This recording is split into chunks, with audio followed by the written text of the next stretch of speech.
On poursuit en compagnie de Luc Boudreau. Comment ça va ce matin, Luc? Très bien, toi, François? Ça va super bien. Oui, je sais pas, j'ai toujours du fun dans ces chroniques-là. Ah ouais, tant mieux. Ça achève. Tant mieux, t'es le seul. Ouais. Bon, écoute, Je voulais pas le dire, là, mais...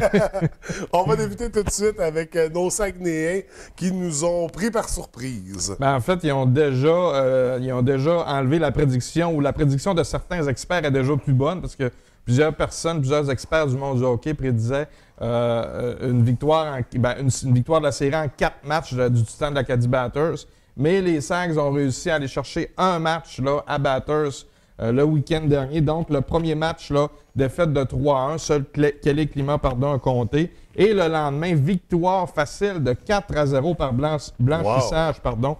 Vincent Tremblay-Lapalme, Simon Monette, Ryan Smith, Zachary Lavigne ont compté. Le gardien Zachary Boutier, blanchissage avec 43 arrêts. Donc, même le premier match, on aurait pu aller le chercher pour les Saguenayens. Et là, les 2 prochaines parties sont au San George Vezina. Donc, on peut aller chercher le momentum. C'est ce soir à 19h30, donc mardi, et mercredi soir également à 19h30 au Centre Vezina pour les matchs 3 et 4. Il va y avoir du monde dans la cabane en espérant qu'on parle pas trop fort, qu'on n'encourage pas trop fort pour que le toit reste en place. Mais ça me surprendrait, des partisans des pour 25 ans. Mais les partisans des Sags, c'est les meilleurs dans la ligue. Donc, Oh, oui. D'ailleurs, on a vu des vidéos dernièrement sur Facebook, un partisan en particulier. Hein. Oui, il y a beaucoup d'énergie. Oui, j'ai pas trop aimé cette vidéo. Mais il n'était pas du bon côté. Hein. Il était du côté de l'autre équipe. Ben, il était à Batters, en fait. C'était à Batters. C'était un petit peu arrogant, je trouve. Mais c'est de bonne guerre, mais en tout cas, il faut faire attention. C'est seulement 1-1 dans la série. C'est ça. Mais c'est le monde du sport. Oui. On va poursuivre avec les Marquis qui passent au deuxième tour. Oui, victoire en 6 matchs des Marquis de Jonquière face au Cool FM de Saint-Georges-de-Beauce. Ça a été difficile au début, mais on a bien terminé la série. Donc, un match cette semaine, match numéro 6, victoire de 3-2. James Desmarais, Hugo Carpentier et David Bastien ont compté. Là, on n'a pas l'horaire du deuxième tour des séries. Par contre, on sait qu'ils vont affronter le 3L de Rivière-du-Loup. Ça ne sera pas cette semaine parce qu'il y a une série qui doit se jouer là, pour que ça revienne dans... C'est compliqué, là, je ne veux pas l'expliquer, mais il y a une autre série cette semaine qui doit se jouer, 1, 2, 3. Et après ça, on va avoir l'horaire officiel d'ici la fin de la semaine pour les Marquis qui vont assurément commencer au Palais des Sports de Jonquière. Donc, ça va très bien pour notre équipe. Les élites, on avance. Comment ça se déroule jusqu'à présent? En fait, c'est des matchs de qualification pour le tournoi de la Coupe Dodge qui s'en vient. Très bientôt au mois d'avril. Donc, ils ont balayé les élites la série de 2 matchs face aux Albatros du Collège Notre-Dame. Dernier match, victoire de 7-2. Vincent Fortin avec 2, Charles-Édouard Drouin, Alexis Bourassa, Édouard Charon et Mikissi Awashis ont compté les 7 buts pour les élites. Et les élites débutent le deuxième tour de qualification avant la Coupe Dodge. Donc, c'est mercredi soir, 28 mars, au Foyer des loisirs. Vont recevoir les Chevaliers de Lévis. Et on va aller sur la route vendredi soir pour rendre l'appareil à l'équipe visiteuse, qui sera les Chevaliers de Lévis.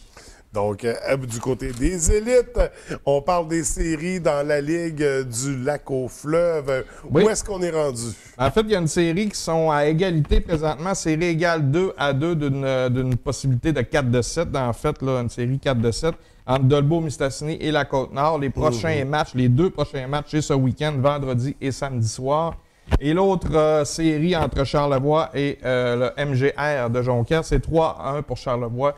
On a un match prévu vendredi soir et si nécessaire, il y en aura un autre samedi soir là, pour cette série-là. Donc, je l'ai dit la semaine dernière, mais je l'aurais dit, des séries qui sont vraiment à l'image de la saison. Oui. Les 2 qui se battent pour la tête. Donc, on est rendu égal des séries. Ça Absolument. rend les parties très intéressantes. Au niveau du hockey mineur, comment ça se déroule? Est-ce qu'on a encore des équipes qui jouent? Pour ce qui est du national, ça s'est terminé en fin de semaine, vraiment. Là, on a le national Pee-Wee qui a été éliminé avec 2 défaites de 5-2 et 7-2 face aux ambassadeurs de Chibougamau. Et le national Atome, lui aussi, également 2 défaites de 6-5 et 4-2 contre les Aiglons d'Alma. Par contre, ça a extrêmement bien été pour nos équipes simples lettres. Oui. Plusieurs mentions cette semaine, dont je vais y aller parce qu'on a 5 équipes là, qui ont réussi des tours de force. Le Titan Midget B, champion des séries. Titan Novice B, champion également des séries. On a le National Pee-Wee A, champion de la saison.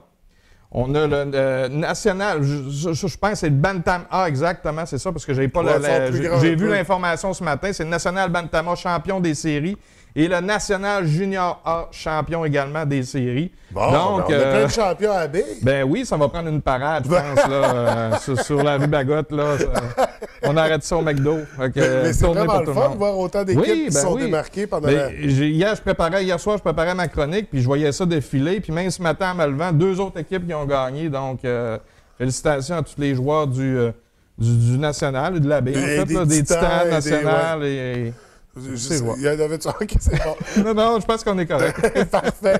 Donc, chapeau F18, on parle de patinage de vitesse. Oui, c'était la finale de l'Est à Sherbrooke en fin de semaine. Donc, 2 représentants des F18. Annie-Kim Boivin qui a terminé 4e et récolté l'argent au relais dans les 10 ans féminins. Et David Arcan, 12e, excusez-moi, également l'argent au relais catégorie 11 ans masculin. Donc, félicitations à ces 2 jeunes patineuses des F18. Et on va faire un retour, en fait, sur la première édition de la classique de volleyball de neige d'Erie Télécom. Comment ça s'est passé? Bien, selon les dires des organisateurs, c'était un franc succès avec plus d'une 50aine de participants. Bon, une bonne participation pour une première. On était hésitants, on ne savait pas trop si les gens allaient embarquer dans l'aventure, mais visiblement, les gens n'ont pas eu froid aux yeux. Ben, oui, c'est une belle expression. Hein? C'est des plugs. Dame Nature était bonne aussi. Froid aux yeux, Dame Nature, non? Donc, on va... Ouf, comment c'est fatigué? Ça achève. On va avoir une 2e édition. François, on va pratiquer nos jeux de mots. Déjà, on a un pour le faire. On va en avoir des bonnes pour l'année prochaine. Oui. Mais c'est certain qu'il y aura une 2e. Absolument, c'est déjà confirmé. Donc, et on se prépare pour la classique d'été de volleyball de plage. Oui. Donc, et en terminant, qu'est-ce qu'on surveille à compter de demain dans Fans de sport? On reçoit le journaliste de Radio-Canada, Berry-Vrin, Sandrix Bouchard, qui a couvert les Jeux olympiques de Vancouver et plusieurs types d'événements sportifs.